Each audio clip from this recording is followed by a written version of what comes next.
Acatepegua. Significa, dueño del cerro de cañas. Con el reverencial se lee, Acatepehuatzin.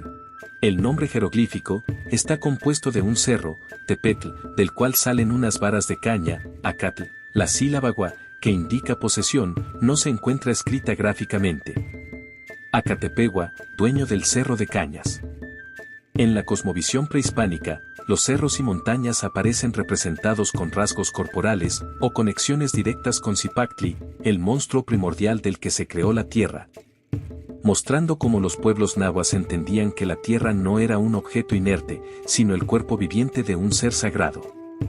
Zipactli era un monstruo primordial, una criatura marina gigantesca con forma de cocodrilo. Era insaciable y habitaba en las aguas del caos, antes de que existiera la tierra como la conocemos. Los dioses Tezcatlipoca y Quetzalcóatl, al ver que no había lugar para que habitaran los humanos, decidieron crear el mundo. Para hacerlo, combatieron a Zipactli. Durante la batalla, Tezcatlipoca perdió un pie, el cual usó como carnada para atraerlo. Una vez vencido, partieron el cuerpo de Zipactli para formar el mundo.